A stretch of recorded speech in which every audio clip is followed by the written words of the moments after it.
بمثل هذا المقام الوصية بتقوى الله الملك العلام وطاعته على الدوام،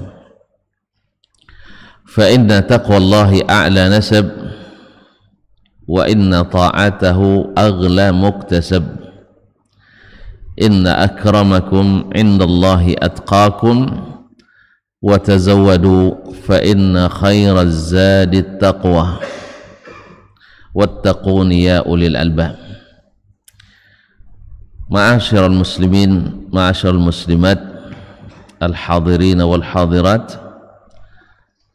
والمستمعين والمستمعات، والmusyahidin wal musyahidat, bapak-bapak dan ibu-ibu, saudara-saudara dan saudari-saudari serta adik-adik dan anak-anak yang hadir di Masjid Abdurrahman Ibn Auf,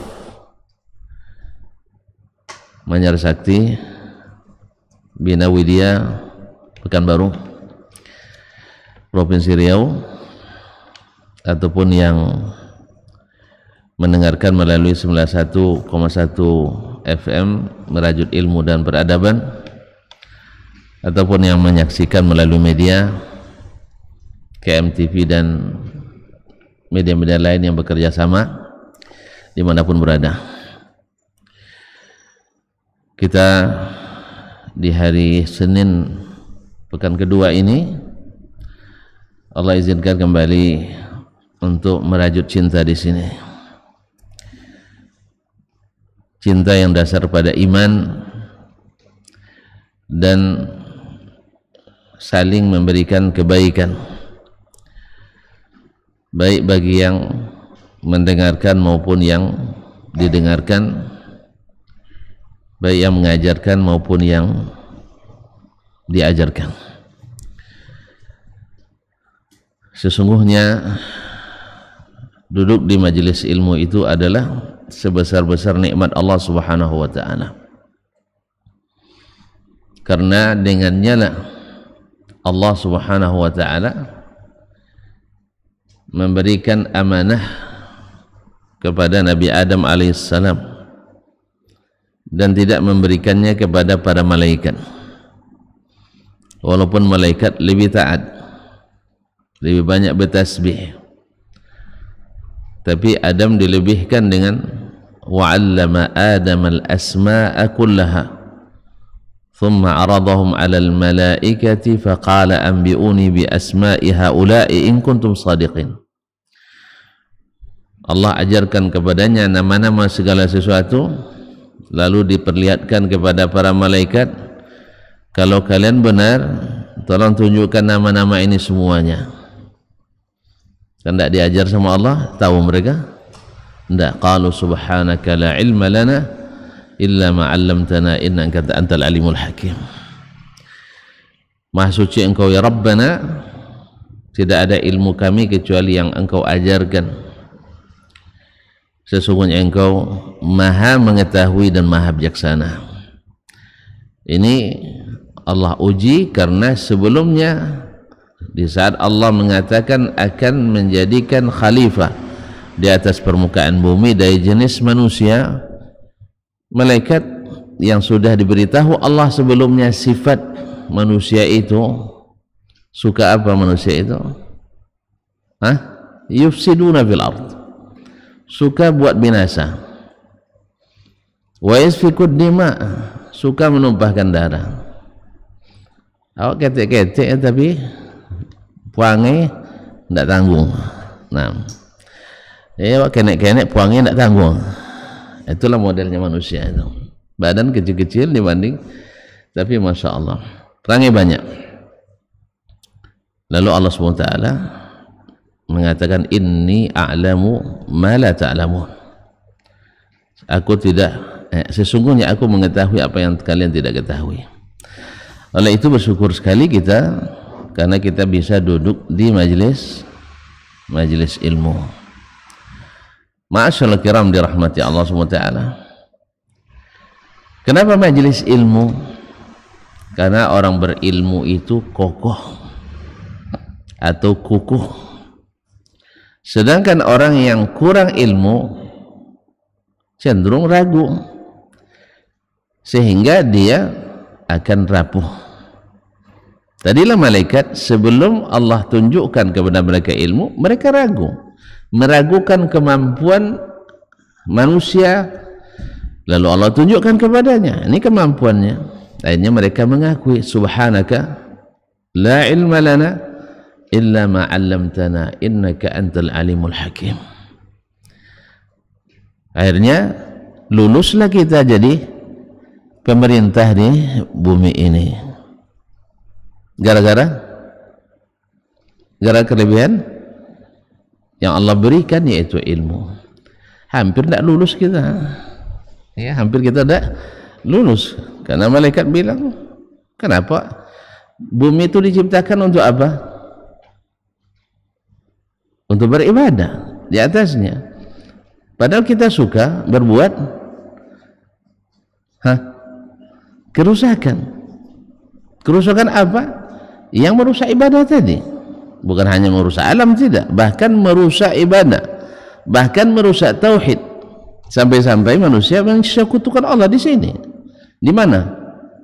Bukan di masjid ini, maksudnya di atas bumi ini. Ma'asyarul kiram di hati Allah. Tuan-tuan mungkin sering mendengar di saat ada seorang yang sudah berdosa yang tak terhitung lagi dosanya, bahkan sampai membunuh orang 99 orang. Ramai kan? 99. Tentu yang namanya orang yang berbuat dosa tak akan pernah nyaman. Iya dah. Kalau tak percaya coba curi rawang kotak 4 tu dulu. Dosa banyak, 10.000 aja lah. Tidak akan pernah nyaman sampai mengembalikan. Ya, silakan coba nanti dipadamkan CCTV sementara dulu. Tapi pakai CCTV tuh ya. Nah, masyaallah kiram, dah tidak ada nyaman. Apalagi kalau dosanya sebanyak itu. Tidak ada jenis dosa kecuali dia sudah lakukan. Termasuk membunuh 99 orang. Nyaman saya? Hah? Yang jangan 99 keluarga pula. Di tempat itu hanya 100 keluarga, berarti 99 orang mengintai dia, atau 99 keluarga. Akhirnya dia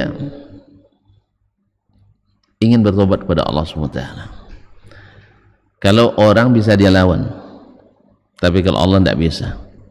Itulah pentingnya kaum muslim dan muslimat untuk selalu ada berhubungan dengan Allah Tabaraka wa Ta'ala. Sejahat apapun orang, kalau masih ada berhubungan dengan Allah, titik terang itu akan selalu memberikan petunjuk padanya. Akhirnya tentu kalau sudah hal seperti ini, yang dicari orang siapa? Preman dicarinya? Orang kalau sudah nak taubat, yang dicarinya siapa? Iya Pak Imam, ya kan, Ustadz, iya enggak? Yang alim-alim dicari, pemerintah pun tidak dicarinya lagi. Tahu dia bahwa orang-orang pemerintahan kok ternyata antum penuh arti nampaknya, bahwa orang-orang pemerintahan, jangan di sini ada orang pemerintahan, saya kaum muslimin muslimat, bahkan orang pasti yang dicarinya orang-orang yang punya kesalihan, orang-orang yang bisa memberikan solusi. Tidak mungkin awak berutang cari orang yang banyak utang. Pasti jawaban antum terima, pasti itu. Ada orang nanya saya, Ustaz, saya utang segini Ustaz, saya tidak tolong, saya buka pola utang saya segini-gini sebenarnya. Akhirnya ngaku sendiri dia. Oh iya Ustaz, dia katanya, misalnya dia ngadukan utangnya 2 juta, awak utang 2 miliar misal kan, itu angkat tangan dia selepas itu. Utangnya 200.000, awak utang 2 juta, utang dia baru 2 pekan, utang awak ada 2 tahun.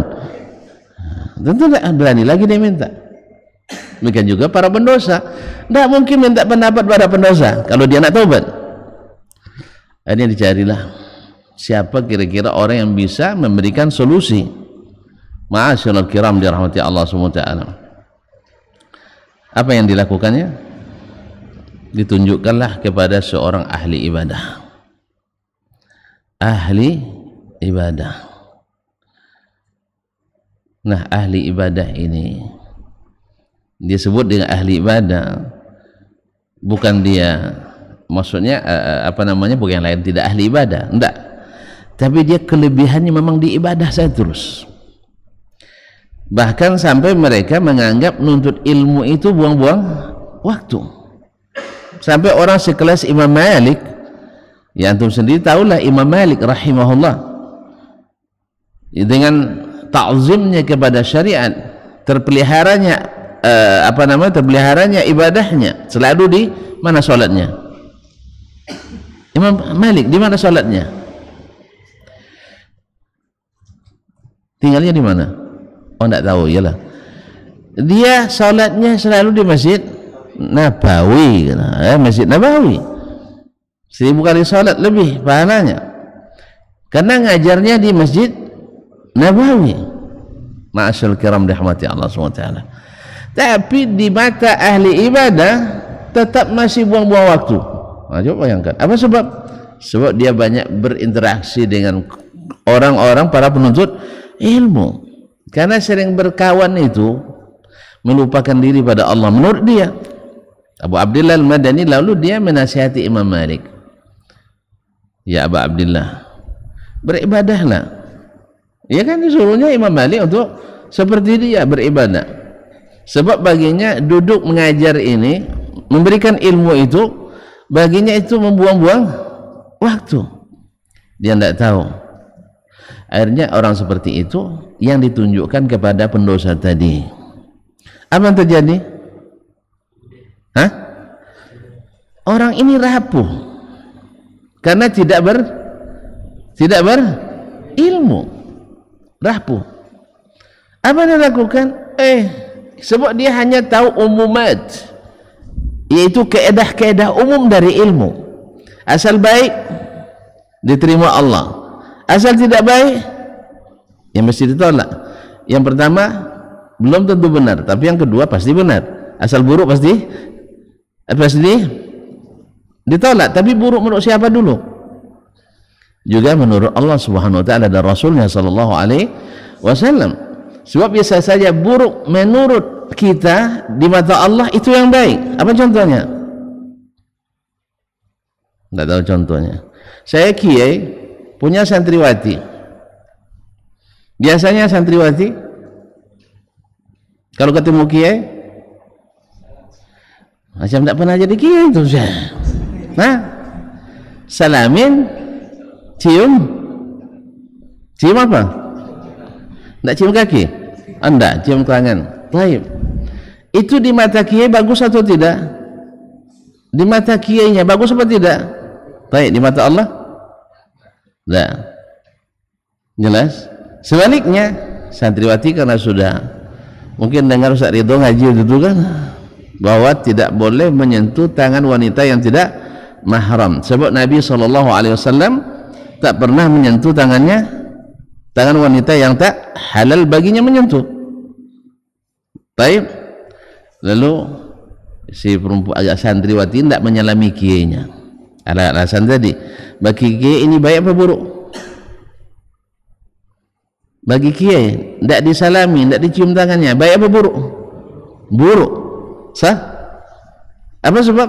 Karena tradisi turun temurun bahwa santriwati mesti salami kiai, mesti salami kiai, walaupun setelah itu nanti ngurus kiai karena sudah diakad sama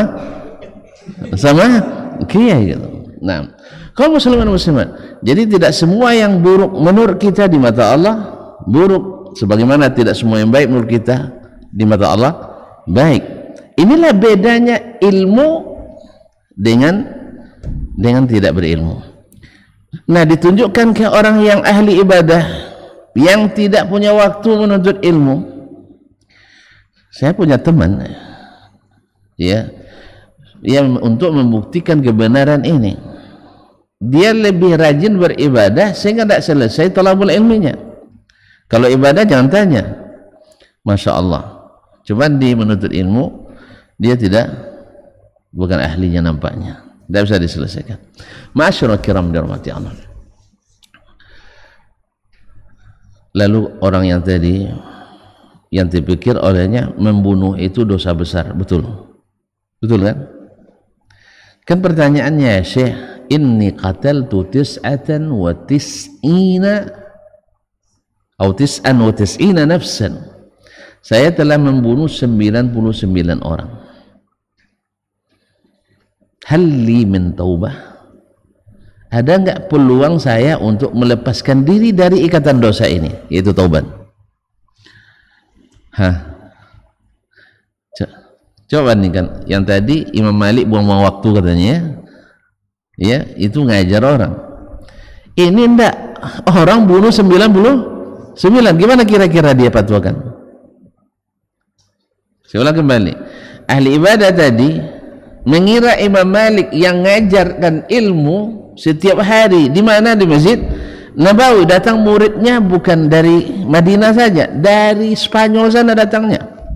Kalau sekarang orang Spanyol datang sini keluar, tidak terlalu heran kita kan? Iya kan?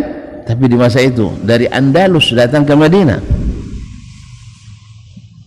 Masih ingat kisah siapa? Yahya bin Yahya al-Laitsi. Istrinya sedang hamil ditinggal, tidak pulang-pulang karena belajar sama Imam Malik. Sampai anaknya bujang nyosong ke dia ke Madinah. Sampai anak Madinah terasa pula indah untuk ilmu, tidak juga pulang. Bayangkan, dah bujang anaknya. Ma'asyiral kiram, apalagi kalau seorang ahli ibadah yang tidak memiliki ilmu melihat orang membunuh 99, tentu tidak mungkin ada taubatnya menurut dia. La ajidu laka taubah, saya tidak tahu jalan kamu untuk bertobat. Kalau gitu dia tanggung. Iya kan? Iya kan, tinggal 1 poin lagi untuk 100 kan, dia sempurnakan 100. Ya, orang dalam keadaan kalut, lalu antum tak berikan solusi kecuali tambah takut, tambah kalut dia. Orang kalau sudah kalut, ia akan melakukan apa saja, dibunuh lagi orang ini. Ma'asyiral kiram dirahmati Allah. Karena apa? Karena ini dasarnya ragu, bukan ilmu. Apa sebab? Satu saja susah dimaafkan, apalagi 99 dibangun di atas apa? Di atas apa? Pikiran. Kan pikiran dia yang bekerja, dia tidak berilmu. Pikiran dia bekerja. Satu saja dosanya sama dengan membunuh 90, sama dengan membunuh seluruh, sama dengan membunuh seluruh umat manusia. Tentu berjalan pikirannya. Satu saja dosanya sama dengan membunuh apalagi 9. Usul gimana nak taubat? Tidak mungkin taubat. Menurut apa? Pikirannya, menurut perasaannya. Makanya kaum muslimin dan muslimat dirahmati Allah, orang yang beragamanya ikut pikiran dan perasaan, itu sudah sampai kesimpulannya. Orang yang beragamanya berdasarkan pikiran dan perasaan, hasilnya judul saya ragu. Orang yang ragu, judul lagi rabu. Dah selesai kaji kita, dah kita tutup aja ya. Kaum muslimin dan muslimat, kerapu dia, akibatnya jatuh korban. Nanti ada kisah di zaman sahabat lagi, orang berfatwa sampai ada yang mati gara-gara fatwanya. Apa sebab? Karena keraguan, bukan dibangun di atas ilmu. Jelas ya? Ma'asyiral kiram dirahmati Allah, akhirnya dia tamatkan 100. Tapi Allah menghendaki baginya kebaikan untuk menunjukkan kepada kita bahwa ilmulah yang menyelamatkan, seperti kata Nabi SAW bahwa syaitan lebih takut kepada seorang alim daripada kepada 1000 abid atau 100 abid. syaitan lebih takut pada satu ulama daripada kepada 100 atau 1000 orang ahli ibadah. 1000 ya, 1000 alfi abid. Disusun 1000 ahli ibadah, disusun di sini 100 satu orang ulama yang istiqamah, tentunya bukan sembarang ulama. Sebab kalau yang tidak istiqamah sama dengan yang 1000 tadi, barisannya di situ tuh. Kaum muslimin dan muslimat dirahmati Allah, yang istiqamah suruh syaitan untuk menyerang, kemana diarahkan dulu? Kalian tidak pernah tahu tentang syaitan nampaknya. Hah? Kalau disuruh syaitan, ini barisan 1000 orang ahli ibadah yang tidak berilmu tentunya. Di sini satu orang ahli ibadah yang dengan ilmu. Syaitan kemana ditujunya dulu? Syekh? Ahli ibadah. Apa sebab? Mudah. Dikicuah di nantarangnya. Nah, kalau ini tidak, digelap pun tak tertipu dia. Dan suasana kritis pun tak tertipu, dipaksa pun tak mau ditipu. Tapi kalau ini mudah tertipu. Ma'asyiral kiram. Karena apa? Karena dibangun di atas keraguan sehingga rapuh. Ilmu itu tak pernah mendatangkan keyakinan. Oleh sebab itu orang tidak berilmu suka pindah-pindah. Ini tren ikut lagi, ini tren ikut lagi, ini tren ikut lagi. Apa sebab? Dia tidak kokoh, tidak didasarkan pada ilmu. Lalu ditunjukkan ia kepada seorang alim. Alim tentu fatwanya kokoh. Ini Allah yang Nabi yang ceritakan ke kita supaya menjadi ibrah bagi kita bahwa ilmu itu, ya, ilmu itu ada dasar yang mengokohkan seseorang. Ma'asyiral kiram dirahmati Allah. Apa kata sang alim? Wa man ladzi yamna'uka minat taubah? Apa yang menghalangimu dari taubat? Baik. Di mana alim ini tahu? Ulama ini tahunya dari mana? Dari ilmu yang Allah turunkan. Bukankah Allah sudah utus para nabi dan rasul? Dan kisah-kisah orang berdosa banyak sejak zaman dulu sampai hari ini. Bukankah dosa terbesar di dunia apa? Syirik. Jelas kan? Bukankah sebelum sebelum nabi itu datang, mereka ada yang berbuat syirik? Saya ulang kembali. Sebelum para nabi itu diutus, misal Nabi Nuh alaihissalam, umat Nabi Nuh syirik apa tidak? Antum sembarang nuruh orang syirik. La tazarunna waddan wala suwa'an wala yaghutha wa ya'uqa wa nasra. Siapa itu? Wali-wali.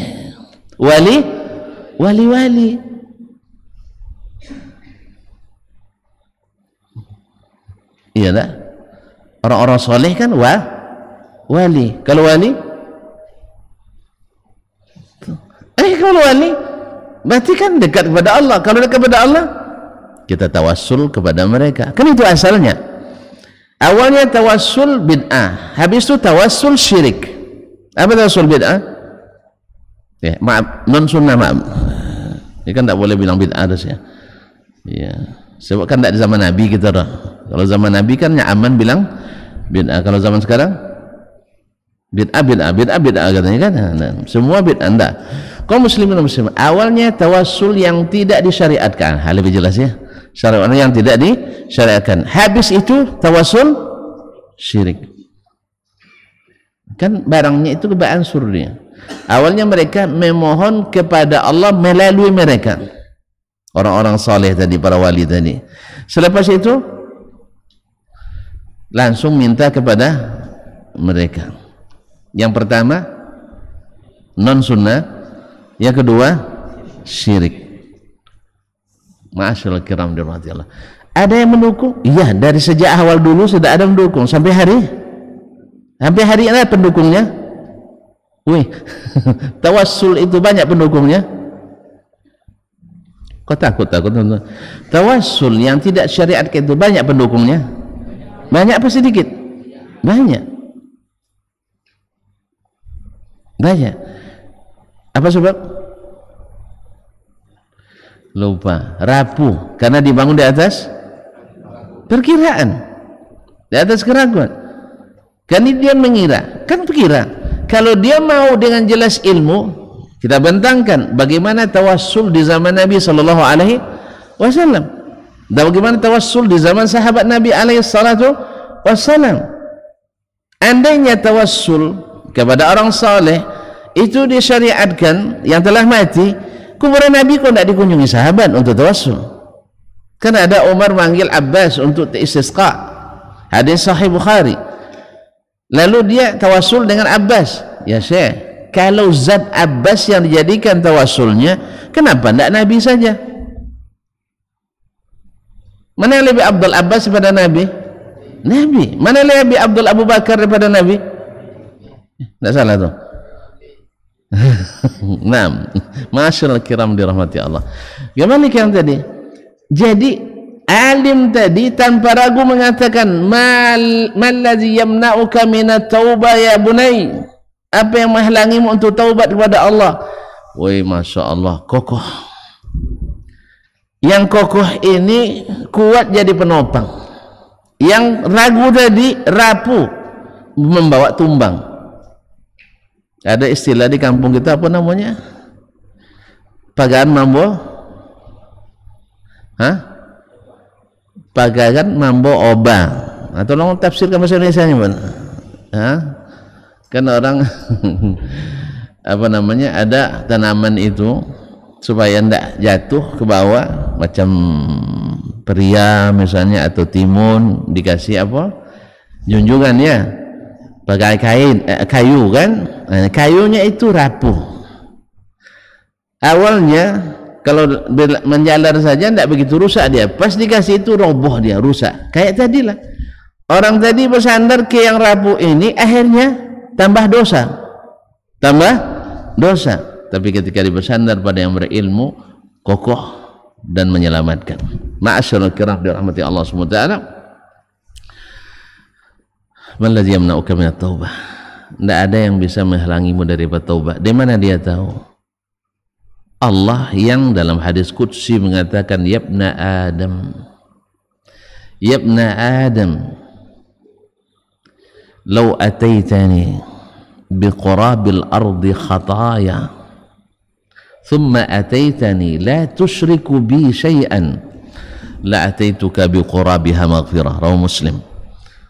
Wahai anak Adam, andai kau datang kepadaku dengan sepenuh bumi ini dosa, membunuh 99 sampai sepenuh bumi, ya, andainya tidak ada selangkah pun, tidak ada setapak pun kecuali ada dosamu di situ, yarhamukallah, ya, lalu kau datang kepadaku tanpa menyekutukanku dengan sesuatu, aku siap memberikanmu ampunan sebesar itu pula. Berarti Allah SWT menerima taubat sebesar apapun dosa. Karena disuruh kita katakan, tidak ada dosa yang melebihi dosa syirik. Artinya kalau kau datang kepada Allah, walaupun dosa maksiat boleh dikatakan tidak ada dosa besarnya, tapi syirik kau lakukan, Allah ampuni. Allah ampuni. Misal ini antum di bab mencuri jago, bab menipu ahli, korupsi nomor 1, judi bandar, narkoba masya Allah selalu teler, dan seterusnya. Tapi kau tauhidnya masya Allah, yang tidak pernah menyekutukan Allah Subhanahu wa ta'ala. Ada harapan diampuni? Ada harapan diampuni? Mati dia dalam keadaan seperti itu, ada harapan masuk surga? Seriusin saya? ada harapan masuk surga. Apa sebab?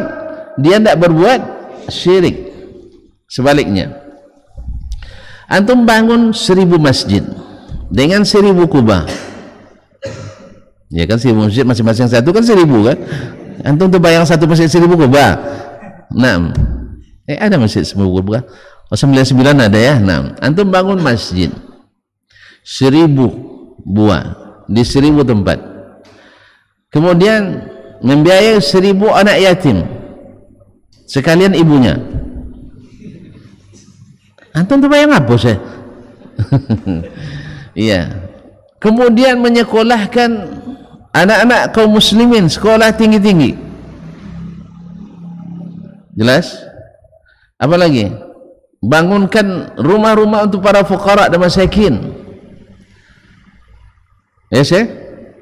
Tapi antum tak mengucapkan la ilaha illallah, atau mengucapkan la ilaha illallah tetapi berbuat syirik. Ada kemungkinan diampuni? Tidak. Wa qadimna ila ma amilu min amalin faja'alnahu haba'an mansura. Oleh itu ikhwani fillah, kaum muslimin dan muslimat dirahmati Allah, maka ilmu mengokohkan, sedangkan perkiraan yang hasilnya karena ragu. Anak antum mengira kan ragu. Kalau antum tidak ragu, tidak antum kira-kira lagi. Tapi kalau antum masih memikirkan, masih merasa-rasa, meraba-raba, ragu, rapuh. Akhirnya apa katanya? Walakinna qaumaka allazi anta ma'ahum, kaum yang tempat kamu tinggal itu, li'anna al-balad allazi anta fihi qaum su', itu isinya orang-orang buruk, jahat. Oleh sebab itu, izhab ila qaryati fulan atau kada fa inna fiha man qauman salihin ya'budun Allah, atau kama qala sallallahu alaihi wasallam, pergilah kampung itu karena di situ ada orang-orang saleh yang beribadah kepada Allah Subhanahu wa taala. Masyaallah kiram.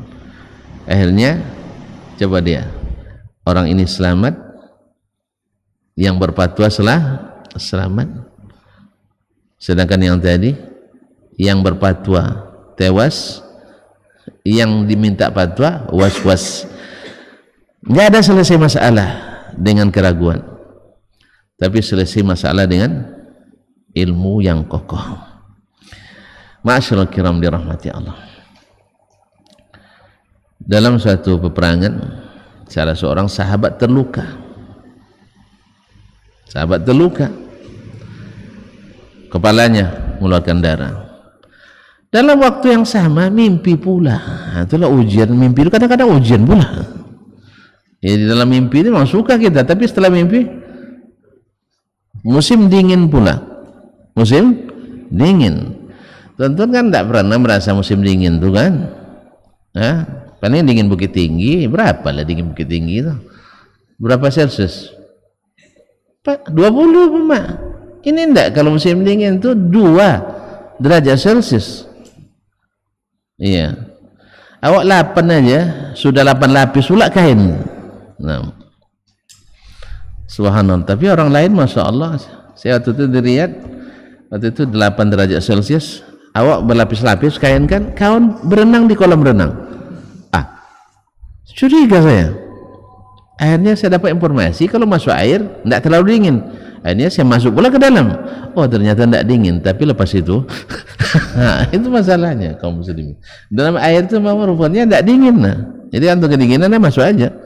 Nah, lalu mereka bertanya kepada para sahabat yang lain, yang kawan-kawannya tidak bertanya kepada pimpinan, tidak bertanya kepada, kan biasanya kan ada ulamanya ikut, tidak bertanya sekawan-kawan satu regu dulu.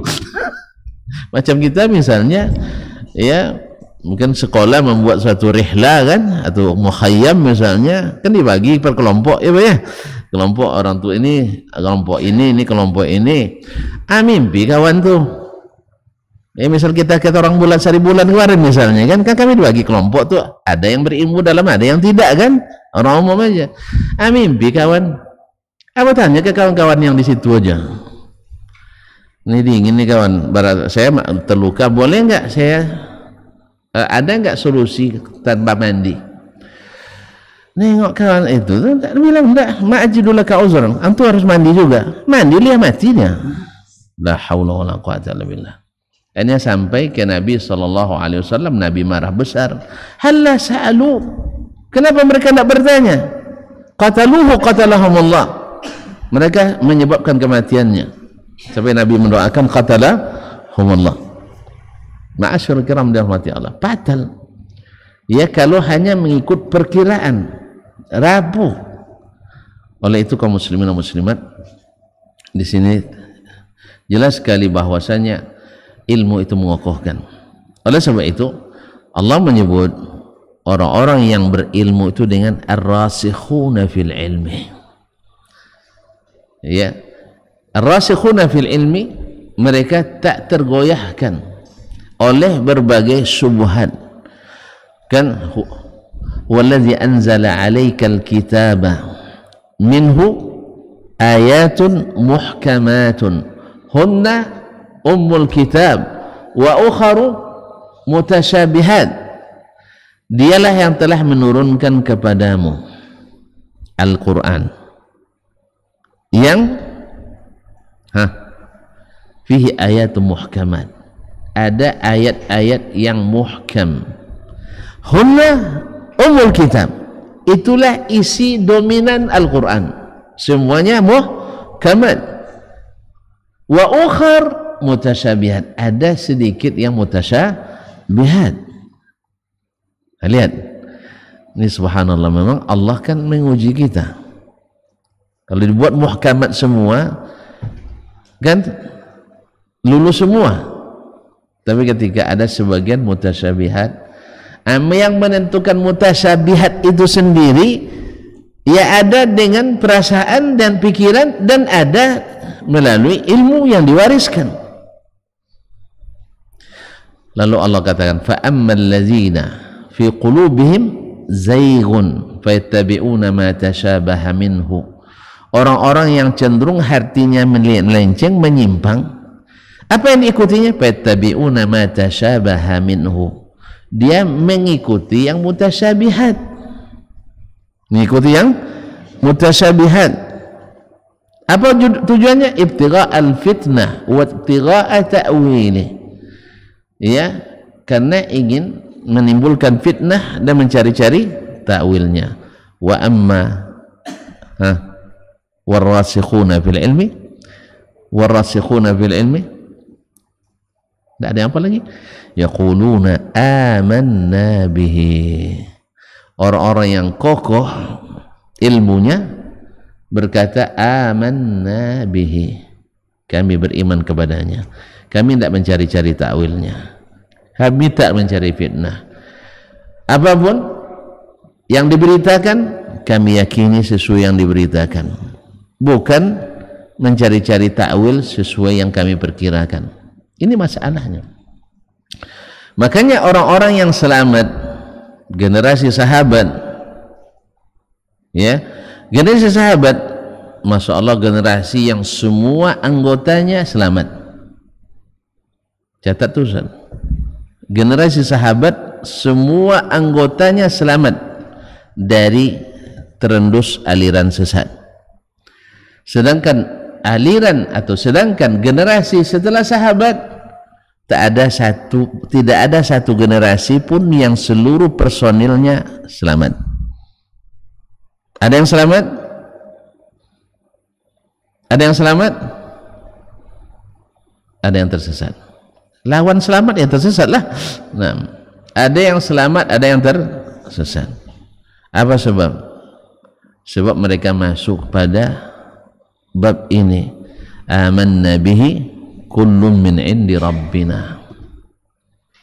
Mereka kokoh sehingga mereka tidak terpengaruh oleh takwil-takwil orang yang menakwilkan.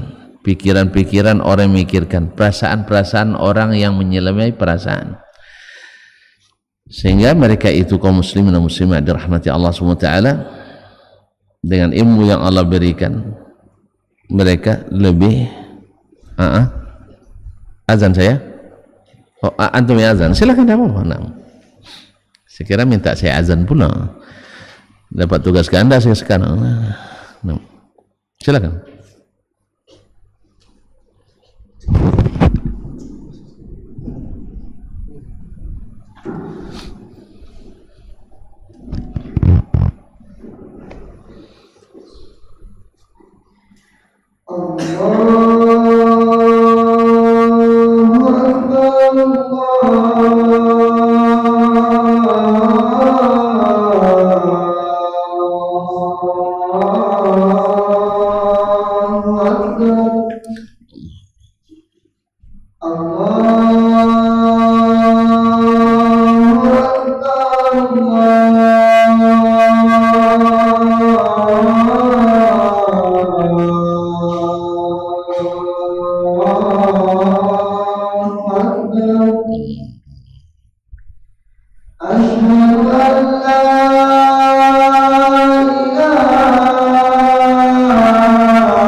Ma'asyiral muslimin, ma'asyiral muslimat, rahimanillah wa iyyakum.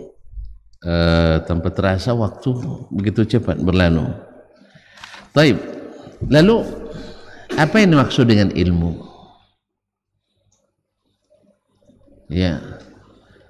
Apakah semua hasil pikiran kita termasuk ilmu? Ma'asyarul kiram rahmatullah. Sama-sama kita ketahui tadi malaikat di mana tinggalnya? Tidak tahu rumahnya. Malaikat di mana tinggal? Di langit. Nah, malaikat adalah yang dekat dengan Allah SWT, tapi tetap tidak dapat ilmu kalau tak diberi. Ilmu itu diberi, bukan hasil pikiran dan bukan hasil perasaan. Oleh sebab itu, makanya bahasa ilmu selalu baik dalam Al-Quran maupun hadis bahasanya diberi. Misal, yarfa'illahu alladhina amanu minkum walladhina utul ilma darajat. Allah pasti angkat derajat orang berilmu di antara kalian dan yang beriman dan yang diberi yang diberi ilmu, diberi. Apa lagi? Wa ma utitum minal ilmi illa qalila. Kalian tidak diberi ilmu kecuali sedikit. Tadi berkata malaikat, la ilma lana illa ma 'allamtana innaka antal alimul hakim. Oleh sebab itu Nabi katakan ilmu itu innamal ilmu bitta'allum. Ilmu itu mesti dengan belajar, bukan dengan dipikirkan. Jelas ya? Nah, dulu Nabi SAW sebelum beliau mendapatkan wahyu,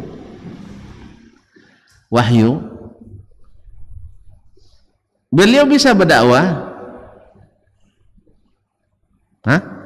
Belum. Tahu dia kerusakan Makkah? Tahu dia? Sebagian tahu dia. Yang namanya perang kan tidak baik, yang namanya judi kan tidak elok, yang namanya zina kan tidak bagus, minuman mabukan jelas tidak beres, narkoba jelas berbahaya. Tapi gimana cara merubahnya? Nabi belum diberi ilmu. Makanya kaum muslimin dan muslimat dirahmati Allah, orang-orang jahiliyah dulu, saya nak nanya, menurut antum Abu Bakar pintar nggak?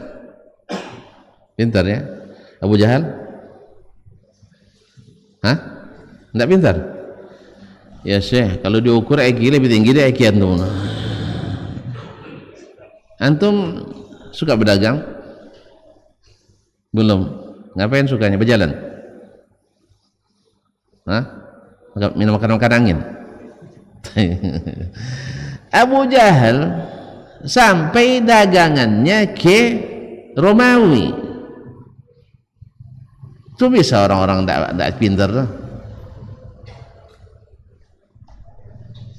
Hebat nggak dia? Hebat nggak?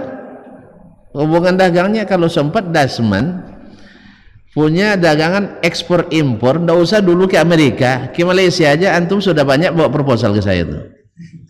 Iya kan? Woi. Atau kalau antum nak berdagang, kalau buat seminar motivasi untuk jadi pedagang sukses, pasti ngundang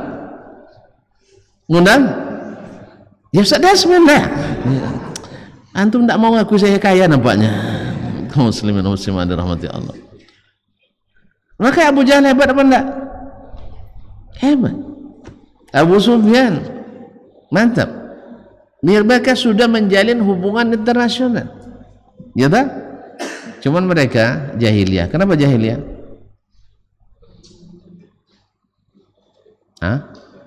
Tidak berilmu, mantap antum. Tidak berilmu. Maka zaman dulu orang jahiliyah itu bukan orang tidak berpikir, bukan dia tidak punya strategi, cuman mereka jahil. Karena apa? La ilma lana illa ma 'allamtana. Oleh sebab itu mereka rapuh. Nampak oleh siapa yang bawa berhala pertama ke Makkah? Amir bin Lu'ay al-Khuzai. Sah? Kenapa dia bawa berhala? Karena perjalanan dinasnya SPPD ke perjalanan dagang ekspedisinya ke Romawi, ke Syam, perjalanannya sebulan tuh dalam menempuh perjalanan. Dilihatnya gereja di sana. Gereja tentu ada patungnya. Yang namanya budaya Romawi, budaya patung. Antum tidak pernah nih? Antum tidak nengok-nengok TV nampaknya. Koran pun tidak dibaca. Yang namanya budaya Romawi, budaya patung. Tentu di gereja banyak. Tidak pernah masuk gereja? Tidak pernah? Alhamdulillah. Kan nampak tuh, dan tidak pun masuk, kita nampak dari luar sudah nampak gambar semua kan. Akhirnya dia pun bertanya, ini untuk apa? Ini patung Bunda Maria. Gimana? Dia wanita salihah. Kalau bagi orang sana itu bukan wanita salihah, anak, ya, istri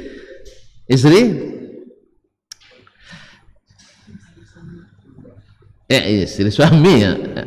Ya istri Tuhan. Kan Tuhan ibu, Tuhan bapak. Antum dikira taib. Nah, akhirnya mereka pun bawa patung pulang. Ketika bawa patung pulang, dia pakai dengan ilmu atau dengan perasaan? Hah? Pemikiran kan? Kan yang ditanya tadi apa alasan alasan filosofisnya apa? Alasan logis kan itu sekarang. Kalau tuan-tuan di akademisi, pasti yang dikemukakan alasan logis, alasan filosofis, dan standar akademis, iya kan? Itu. Apa alasannya? Ini kan orang saleh. Akhirnya mulailah Arab mengenal patung. Sebab yang bawa orang kaya dan pemurah. Nah, itulah. Ini kalau banyak kuasai pun ekonomi, tapi tidak bertauhid, hancur juga umat ini. Kuasai pun politik tapi tidak bertauhid, hancur juga umat ini. Jelas ya? Antum kalau sempat jadi presiden tapi tidak bertauhid, antum akan menghidupkan budaya-budaya, iya, budaya-budaya syirik. Jelas? Nah, Masyaallah kiram dalam hati Allah. Antum udah mulai loyo nampaknya. Wah, baru udah asik-asik mulai, itu udah mulai loyo. Cuman nih. Jelas kan? Jadi akhirnya Makkah menjadi pusat patung dunia pula. Gara-gara ilmu atau pikiran? Pikiran yang rapuh tadi. Makanya siapa yang beragama berdasarkan pikiran dan perasaan tidak kokoh, rapuh. Apapun yang dibisikkan kepadanya, masuk pikirannya dia terima. Tapi kalau orang yang dengan dasar ilmu tidak. Kalau hanya sekedar pemikiran, mohon maaf, saya juga punya pikiran, tapi ini ilmu. Makanya kaum muslimin dan muslimat banyak dalam contoh kasus, banyak contoh kasus orang munafik di Madinah beriman pada Nabi. Orang munafik beriman pada Nabi, beriman. Ya Allah ya Rabbi, masa orang munafik beriman? ذلك بأنهم آمنوا ثم كفروا فتبع على قلوبهم فهم لا يفقهون. Itu ayat sering antum baca kok lupa. Mereka awalnya beriman, habis itu kafir. Innal munafiqina fi darkil asfali minan nar. Apa sebab mereka ragu? Tidak menerima ilmu, masuk kanan keluar kiri. Makanya di saat menurut pikiran mereka di perang Uhud 3.000 lawan 1.000, umat Islam pasti kalah. Mereka pun menarik diri dari pasukan di tengah jalan. Rupanya salah pikir dan salah kira. Ternyata Nabi dan para sahabat masih tidak semangat lagi nampaknya. Di perang Uhud Nabi mati. Tidak, harapan mereka Nabi 3.000 lawan 1.000. Coba di sini 30, di sana 10. Ayo. Dalam pikiran mereka, bayangan mereka, perasaan mereka, habis Nabi dengan persenjataan itu. Allah. Tapi ternyata mereka salah kira. Nah, makanya setelah perang Uhud di Jumat pertama, Abdullah bin Ubay nak ambil posisi lagi di sini untuk mengembalikan, mengiklankan kita cinta Nabi sallallahu alaihi wasallam. Bila itu dia sebelum Nabi naik mimbar, ini Rasulullah SAW, kita harus dukung, harus kita dan sebagainya. Mantap ke bunyinya kan? Tapi orang dah paham, ditarik sarungnya, duduk mas, kami dah tahu. Jangan belagu lagi. Makanya kalau orang yang suka dusta disebut belagu. Makanya cinta Nabi dengan lagu-lagu banyak. Kalau mencintai Nabi hanya dengan lagu banyak dustanya. Makanya kalau ada orang pendusta, sudah mulai dia bercerita, pasti orang bilang jangan dengarkan itu, suka berlagu tuh katanya. Suka berlagu. Kenapa? Lagu itu suka? Ya saya suka berdusta. Kan dia bilang dalam lagunya, hanya engkau di hatiku. Ini mandang ke situ. Iya kan? La ilaha illallah Muhammadur Rasulullah. Kaum muslimin dan muslimat. Jadi orang jahiliyah itu bukan tidak berpikir, bukan tidak berperasaan. Justru karena perasaan itulah mereka tersesatkan. Rasa-rasanya ini bagus, mereka ikuti, buat pula aturan baru. Kira-kira dipikirkannya, menurut pikirannya ini elok, lalu mereka putuskan pula sebagai suatu keputusan. Nah, siapa yang dasar daripada agamanya hanya berdasarkan pikiran, berdasarkan perasaan, pasti tidak kokoh. Apa sebab? Karena pikiran itu dasar utamanya meragukan. Dasar utamanya meragukan. Ya kan? Iya enggak? Kan ada, antum pernah belajar filsafat enggak? Pernah? Coba kaidah umum filsafat. Enggak lulus nampaknya. Bahwa filsafat dimulai dengan ragu, betul kan? Harus meragukan segala sesuatu. Sah?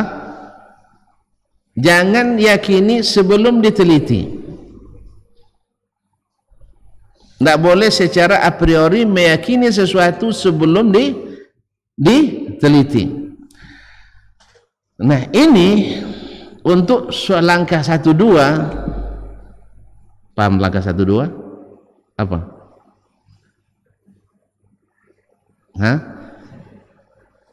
Masih bisa ditengok, masih bisa diraba, atau masih bisa diserupakan, analogikan.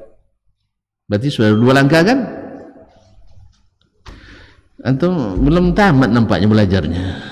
Sesuatu itu kan ada 3 dimensi. Nampak, ya kan? Yang kedua, melihat sesuatu yang mirip. Ini berlaku analogi, kias. Yang ketiga, tidak nampak, tidak bisa dikiaskan, tidak ada padanannya. Bisa diteliti, bisa diteliti, tidak bisa. Akhirnya mereka menggunakan pikiran. Yang pikiran cenderung ragu. Ragu itulah yang membuat dia rapuh. Dilihat Dasman cerdas, ini mantap nih. Ya kan, doktor dari Muarajalai. Masa tidak tahu tuh kampung saya? Doktor dari Muarajalai. Nah, ini hebat nih. Tiba-tiba datang pula dokter lain yang lebih ganteng, lebih, masya Allah, lebih beretorika, lebih mantap. Oh, berubah lagi ikut.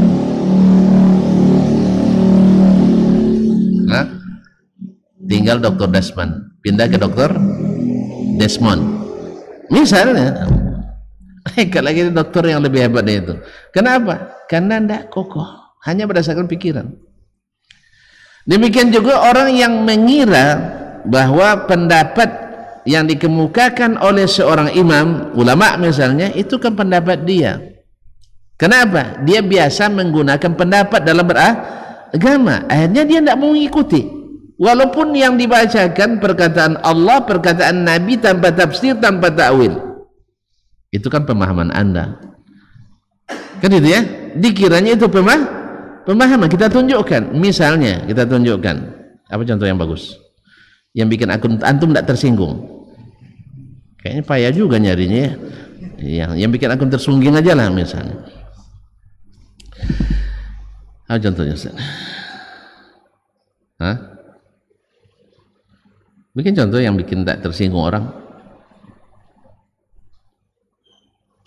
Sekarang saya sampaikan riwayat bahwa Nabi SAW, tapi janji tidak tersinggung kan? Janji ya? Iya, saya tidak maksa antum, cuman saya minta contoh di antum, tidak mau antum kasih tahu.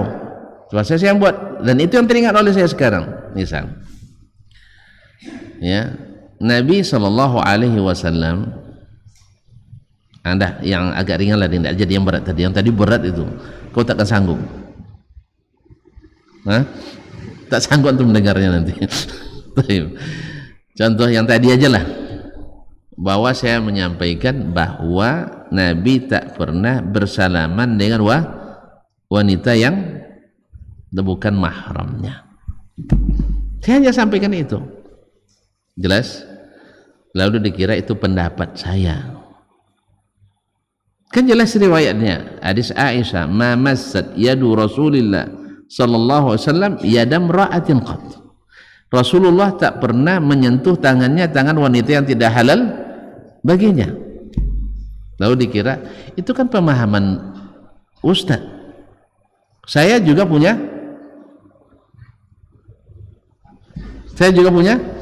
ustaz yang pemahamannya beda dengan ustaz. Jadi kira karena biasa dengan perasaan dan pemikiran, akhirnya dia menolak riwayat ini. Jelas? Nah, sedangkan warrasikhuna fil ilmi yaquluna amanna bihi kullu min indi rabbina. Oleh sebab itu kaum muslimin dan muslimat dirahmati Allah. Jadi ilmu yang dimaksud bukan ilmu level 1, level 2, tapi ada ilmu level 3. Oleh sebab itu beda pendekatannya.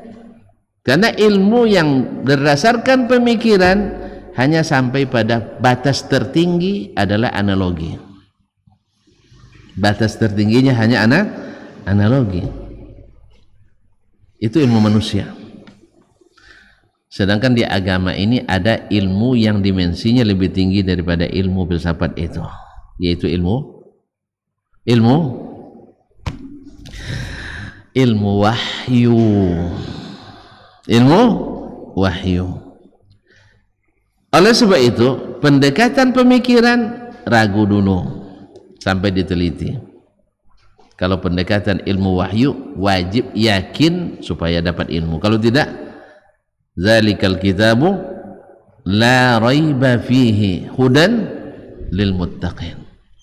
Inilah Alkitab yang tak ada keraguan padanya, menjadi petunjuk bagi orang yang bertakwa. Siapa orang bertakwa? Alladzina yu'minuna bil ghaibi, dan seterusnya. Jelas? Oleh sebab itulah metode belajarnya sahabat kepada Nabi SAW, tolong dicatat, kunna nata'allamul iman qabla an nata'allamal Qur'an. Kami belajar dulu iman sebelum belajar Al-Quran. Jadi disuruh dulu pelajari bahwa apapun yang turun dalam Al-Quran wajib beriman. Sebab apa? Sebab Al-Quran akan datang nanti, tidak semuanya mesti sesuai alur pikiran. Apalagi pikiran yang terpengaruh oleh Pikiran terpengaruh oleh jahiliyah. Kan Al-Quran turun di tengah-tengah masyarakat yang jahiliyah. Tadi apa definisi jahiliyah? Orang bodoh-bodoh. Hah? Lupa lagi, itu masih diulang dari awal tadi. Jahiliyah itu karena bodoh atau karena tidak berilmu? Tidak berilmu. Makanya orang cerdas bisa tidak berilmu? Orang cerdas bisa tidak berilmu? Bisa. Ayah antum di mana sekolahnya? Tidak sekolah? Sekolah apa? Ekonomi, iya kan? Atau ilmu hadis? Hah? Apa? Geografi. Iya kan? Geografi baru dimensi berapa no? Masih berlaku analogi, iya kan? Nah, tapi kalau sudah masuk dimensi wahyu, ayah antum kayaknya harus angkat tangan ya. Maka ajak dia ngaji ke sini. Mana rumah? Nanti kita jemput dia. Kaum muslim dan muslimat, bilang sama itu ada ilmu lebih tinggi dari geografi ya. Apa itu? Ilmu wahyu. Nah, kalau ilmu geografi mau ngaji antum ragukan dulu. Apa sebab? Karena bisa diukur, bisa dilihat, bisa dilaporkan, bisa diobservasi, ya kan? Bisa diinvestigasi. Tapi kalau antum sudah bercerita tentang Allah,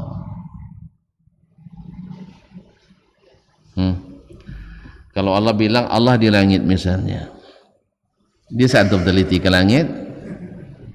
Enggak kan? Taib.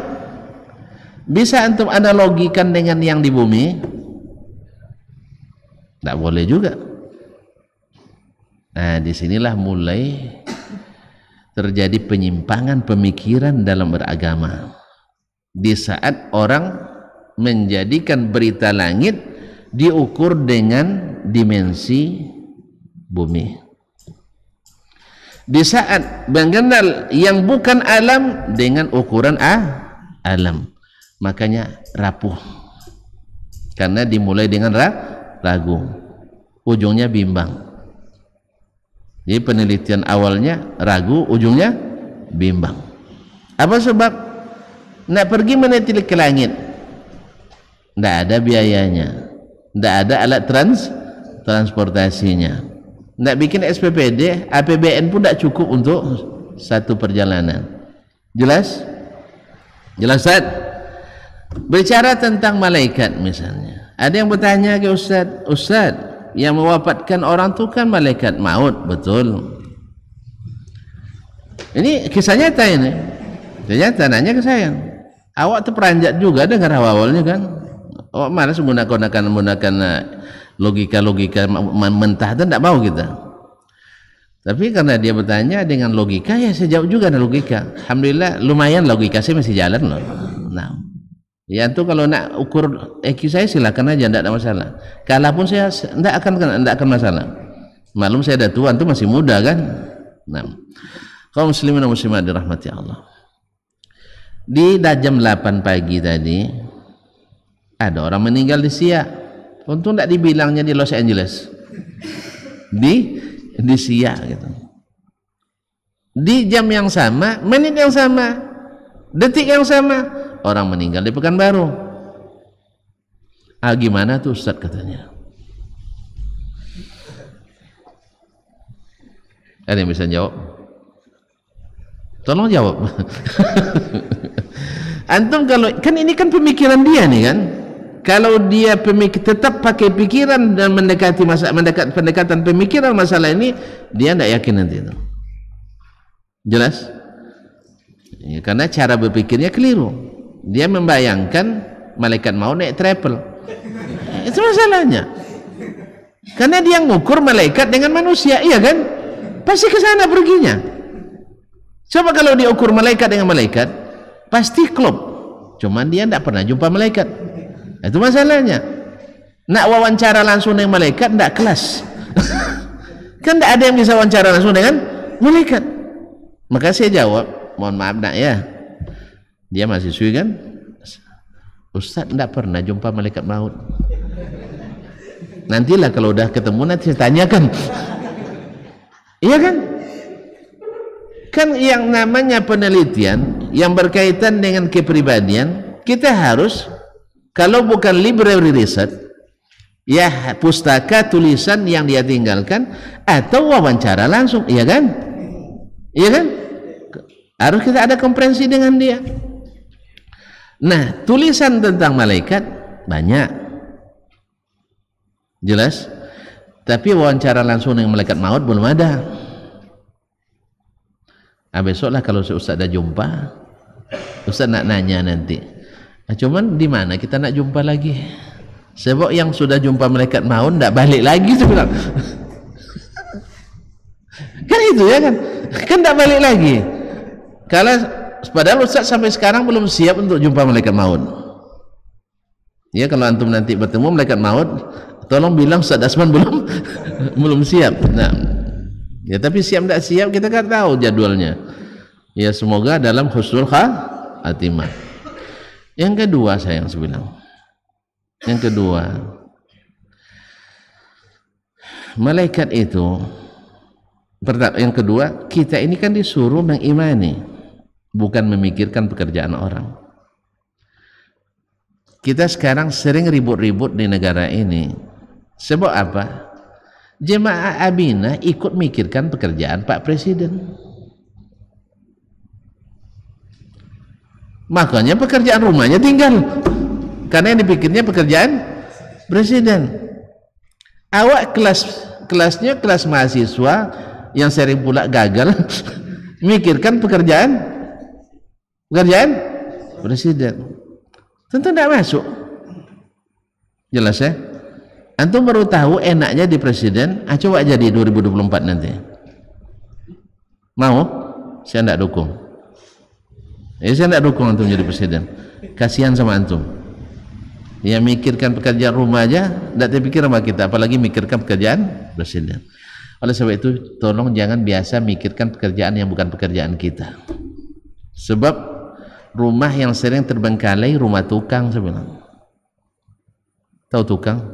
Tukang buat rumah dulu di kampung tuh jarang selesai rumahnya. Apa sebab?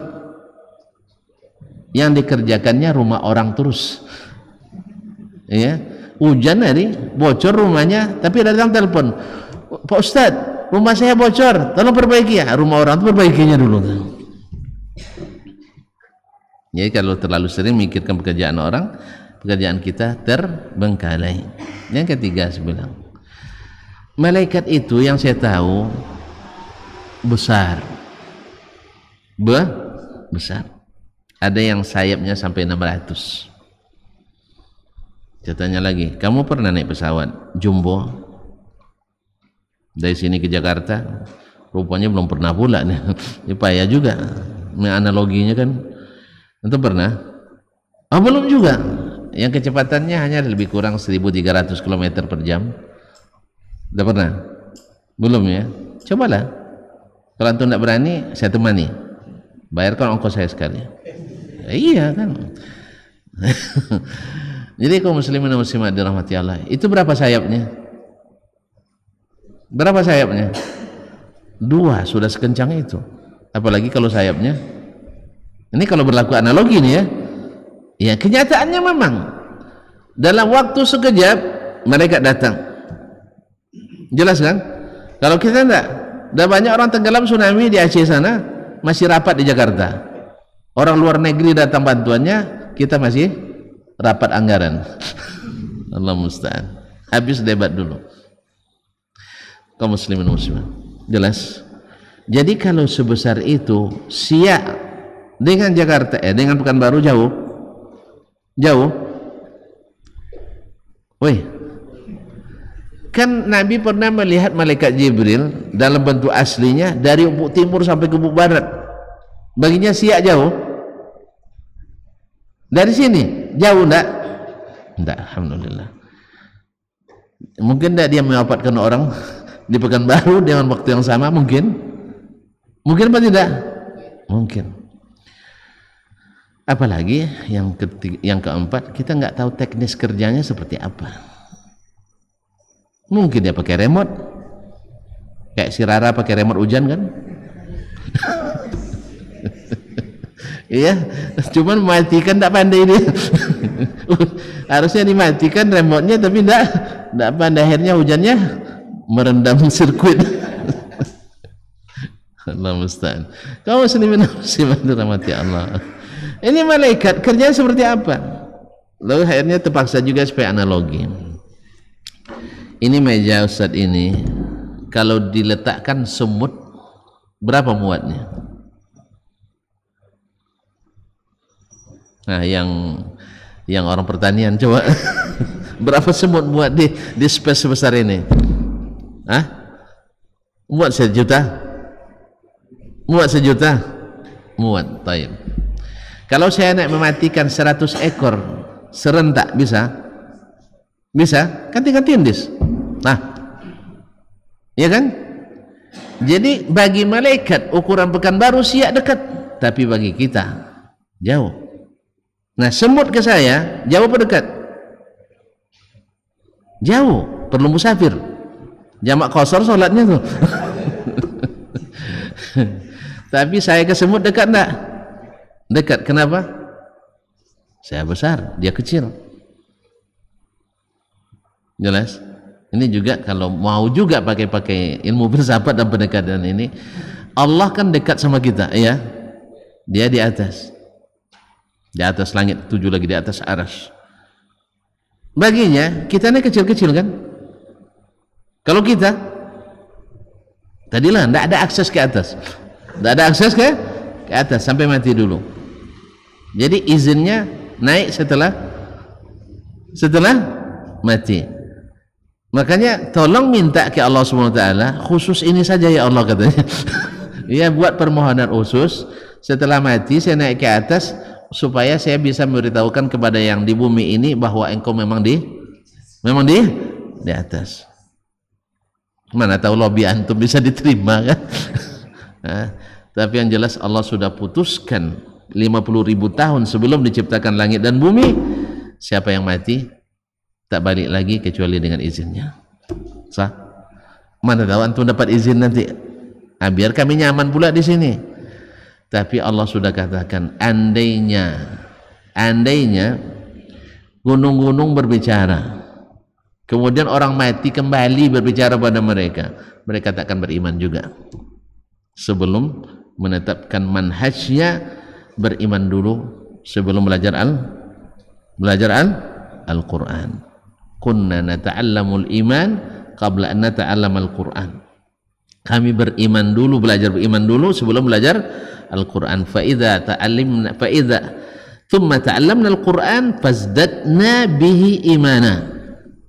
Lalu kami belajar Al-Quran dan akhirnya bertambah iman kami. Oleh sebab itu, maka orang-orang itu, sahabat itu, semua anggota masyarakatnya selamat dari menyimpang. Apa sebab? Karena yang mereka lakukan beriman pada apa yang diberitakan, bukan pada yang dipikirkan. Ingat tuh ya, ingat tuh, beriman pada apa yang diberitakan, bukan pada yang dipikirkan. Kalau Allah beritakan dia di atas, lalu pikiran antum mengatakan tidak mungkin di atas, maka buang pikiran antum itu, imani seperti yang diberitakan. Jelas? Ini tidak, antum pikir pula kalau di atas mesti bertempat, butuh pada yang di bawah. Antum lihat sendiri langit aja di atas tidak butuh pada yang di bawah. Masa Allah yang di atas butuh pada yang di bawah? Matahari di atas kita tidak butuh pada kita? Tidak juga. Lalu diikuti ayat-ayat mutasyabihat. Dimanapun kamu berada, Allah ada di situ. Berarti Allah ada di mana-mana. Ini mohon maaf ya, katanya belajar nahwu sorobnya, belajar bahasa Arab. Antum pergi pas matahari terbit, matahari setengah hari nanti, naik pesawat dari sini, kemana aja lah pergi antum. Matahari tetap bersama kita enggak? Tetap bersama kita? Tetap. Taib. Yang bersama antum tuh cahayanya atau mataharinya? Antum gendong mataharinya? Hah? Enggak? Ya Syekh, Tahu tidak panasnya matahari? Tanya Mas ini, berapa matahari, berapa panasnya? Tapi ayahnya ahli geografi kan, bumi cuma masuk ilmu matahari enggak ya? Tanya sama ayah nanti berapa panasnya. Kabar-kabarnya saya tidak tahu betul, kan perkiraan juga kan ya, perkiraan orang lebih kurang 60.000 derajat Celcius. Hawa di Pekanbaru berapa sekarang? Hah? 35. Begitu banyak kipas panas juga tuh. Tambah lagi Ustaz lama pula ceramahnya, tambah terasa panasnya. Kaum muslimin dan muslimat dirahmati Allah. Jadi pendekatan imanlah yang membuat kita ilmunya kokoh, bukan pendekatan pikiran dan perasaan yang justru membuat kita rapuh.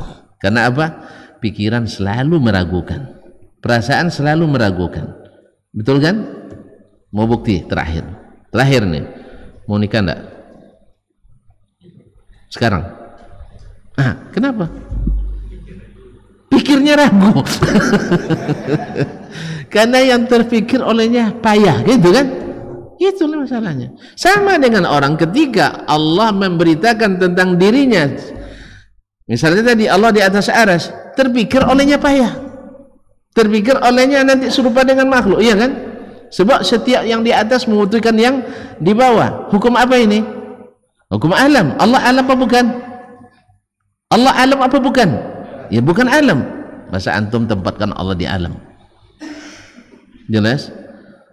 Makanya keliru cara berpikirnya. Oleh sebab itu dimensinya beda tadi kan?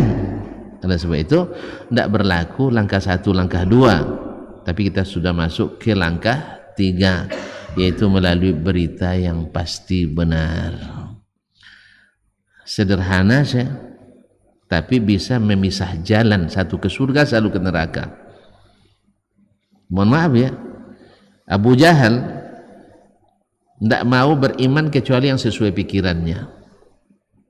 Nabi turun Isra Mi'raj, lalu dia pikirkan tidak mungkin. Apa sebab?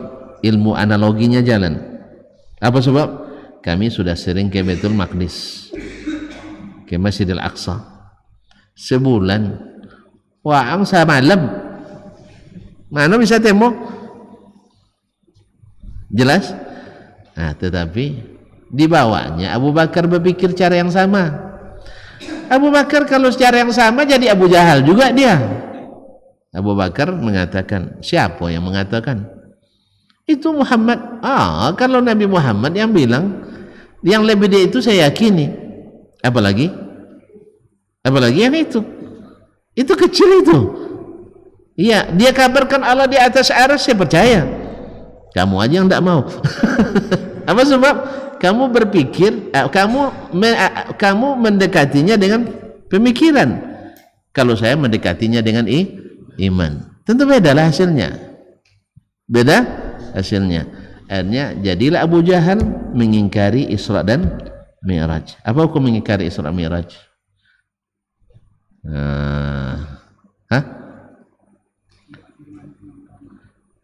Apa hukumnya mengingkari Isra Mi'raj? Subhanallah, kafir katanya. Dia bilang tuh, saya enggak. Iya. Kalau maknanya dia mengingkari Al-Quran yang mengatakan Subhanalladzi asra bi'abdihi lailan minal masjidil haram, kafir dia. Jelas? Nah. Tapi kalau dia kena subuhat misalnya, bukan karena ada itu kan, bukan menolak ayat, tapi subuhatnya yang pergi hanya ruh Nabi saja misalnya kan banyak subuhatnya di sini. Kalau itu tidak kita kafirkan, jelas. Tapi kalau dia ingkari kejadian itu dan ayat dah jelas, hadisnya mutawatir dalam masalah ini, lalu dia ingkari, ya keluar Islam. Jelas. Akhirnya Abu Jahal selamat dengan pikirannya, betul? Tidak kualat dengan pikirannya. Oleh sebab itu kaum muslimin muslimat, kenapa sahabat selamat? Karena mereka membenarkan berita, mengikuti perintah. Generasi setelahnya ada yang selamat, ada yang tidak. Yang ikut metode sahabat selamat. Ada berita dia benarkan, ada perintah dia kerjakan, ada larangan dia jauhi. Ada yang tidak, yaitu mengikuti metode berpikir. Kalau sesuai pikiran dia yakini, kalau tak sesuai dia tolak. Perintah juga seperti itu, sesuai dengan pikiran dia laksanakan, tidak sesuai dia paling-palingkan, ya paling dipreteli, dipelintir. Yang sejelas itu disuruh, akhirnya jadi tak bagus dikerjakan. Yang sejelas itu dilarang, justru dianjurkan. Akhirnya terjadi pendekatannya pikiran dan perasaan. Sedangkan mereka pendekatan iman. Makanya berita yang datang mereka benarkan, perintah yang datang mereka kerjakan sesuai kemampuan, dan larangan mereka tinggalkan, maka selamat. Udah jelas? Udah sampai? Kalau belum saya tambah lagi, saya banyak yang harus kita. Jadi ilmu itu apa ada jenisnya, ilmu yang wajib, fardu ain, fardu kifayah, kemudian bagaimana fadilat menuntut ilmu, bagaimana fadilat menyebarkan ilmu, kemudian apa saja yang merusak proses menuntut ilmu, seperti tidak ikhlas, suka membanggakan diri, suka mengelompok, kalau tidak sekelompok kita berarti sesat, akan merusaknya. Walau kadang-kadang tidak hizbiyah namanya ini, kalau tidak ngaji sama saya berarti antum tidak ahlus sunnah, kan keliru. Yang menentukan itu bukan kelompok, tapi adalah apa yang dikaji. Ini kan banyak terjadi kaum muslimin dan muslimat yang merusak ilmu, kemudian tarafu sudah mulai meninggi, baik kepada orang awam maupun kepada ulama yang lain. Ya, siapalah dia dan sebagainya, akhirnya merendahkan orang. Ini diantara banyak merusak ilmu kita, sehingga tidak mau lagi belajar. Apa sebab? Dalam belajar sudah mana itu S1 nya ke S3 nya kan enggak. Kaum muslimin dan muslimat, saya melihat banyak profesor doktor di Majelis Masjid Nabawi itu masih belajar sama mantan muridnya. Dia yang dulu bimbing skripsinya, tapi karena dia jadi syekh besar, profesor duduk di majelisnya. Awak bau nak belajar S1, duduk di samping profesor. Profesor lebat dan maksudnya kan satu level dengan profesor coba belajarnya. Tapi begitulah mereka menghargai ilmu, sehingga tidak bangga dengan gelar, tak selesai dengan strata, tapi selamanya berada di majelis ilmu. Kalau sudah begini kaum muslimin muslimat, tidak ada lagi batas-batas usia, tidak ada lagi batas-batas strata. Yang namanya majelis ilmu selalu membuat kita senang dan selalu membuat kita tenang. Wallahu ta'ala alam. Cukuplah gitu dulu ya, kan sudah nampak gambarnya sudah, bahwa ilmu yang benar kokoh orangnya, sedangkan ilmu yang dibangun di atas pikiran dan perasaan rapuh, dan karena dia berdasarkan pada ragu. Coba lihat, pada dasarnya semuanya meragukan. Datang berita diragukan, lalu diteliti. Itu seperti kata beliau tadi, pendekatannya pendekatan pemikiran. Padahal Nabi mengajarkan kita pendekatan iman. Makanya Iqra ayat pertama turun kan Iqra, bukan untuk berpikir, enggak. Oh, tapi kan disuruh pikir, betul. Siapa yang pulang enggak? Maka saya jawab. Setiap orang berilmu pasti berpikir. Setiap orang berilmu pasti berpikir. Enggak berpikir saya menghafal Al-Fatihah berpikir enggak? Berpikir kita. Apalagi ya kan berpikir kita. Tapi orang berpikir belum tentu berilmu. Oleh sebab itu, mana yang tinggi pikiran daripada ilmu? Ilmu. Oleh sebab itu, kalau tuan-tuan misalnya menyusun kurikulum sebuah lembaga pendidikan, ini yang harus diinikan, kedepankan, menjadikan ilmu atau menjadikan pemikir. Sebab mana yang lebih mahal, ulama daripada pemikir? Mana yang lebih mahal? Bukan gajinya Ustaz, nilainya. Kalau gaji sekarang pemikir lebih ditinggikan. Itu ya jelas, kalau gaji sekarang memang pemikir lebih tinggi gajinya. Allah musta'an. Baiklah kaum muslimin semua, kita tutup sampai di sini ya. Tidak ada pertanyaan ya. Kan udah jelas katanya tadi. Antum udah bilang udah jelas. Iya kan? Dah. Jadi dekat ilmu itu dengan keyakinan. Ya, dengan keimanan. Bukan dengan dasar pemikiran. Karena kalau antum sudah beriman pasti berpikir. Tapi kalau berpikir belum tentu beriman. Tak boleh dipikir. Allah Ta'ala yang mengatakan, masa antum pikir lagi? Kalau sempat, tadi kan mau nikah tadi kan, datang turun Al-Quran misalnya, antum menikah sekarang, ragu juga? Ragu juga? Seulang. Andainya antum di zaman Nabi sekarang, lalu turun ayat menyuruh siapa namanya? Dimas saat ini harus menikah, antum ragu? Kalau ragu belum beriman tuh saya. Karena orang ragu tak akan beriman. Kalau perintah sami'na wa ta'na. Makanya pendekatan kita baca Quran dengan iman, bukan pemikiran. Kalau pemikiran jadi orientalis antum, jadi liberal nanti, jadi sekuler. Tapi dengan iman. Semoga Allah SWT kembalikan manhaj ini sehingga hasilnya terlihat. Kini yang kukuh dan kokoh adalah yang mendekati Al-Quran dan hadis dengan iman, sehingga mereka mendapatkannya seperti seorang ibu dapat bayi yang baru lahir, ya kan? Si ayah menjadi bangga jadi ayah. Apa sebab? Ini nikmat karunia.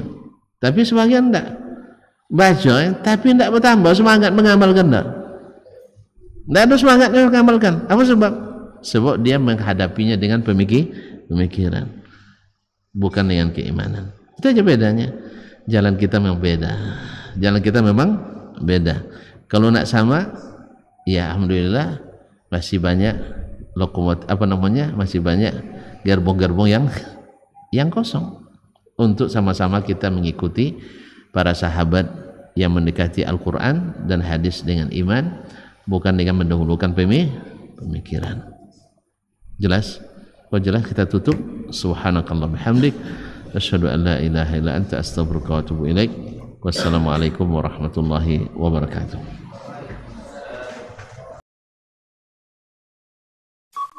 Dr. Dasman Yaya Ma'ali LCMA Hafizahullah, Dr. Helmi Basri LCMA Hafizahullah, Dr. Hidayatullah Ismail LCMA Hafizahullah.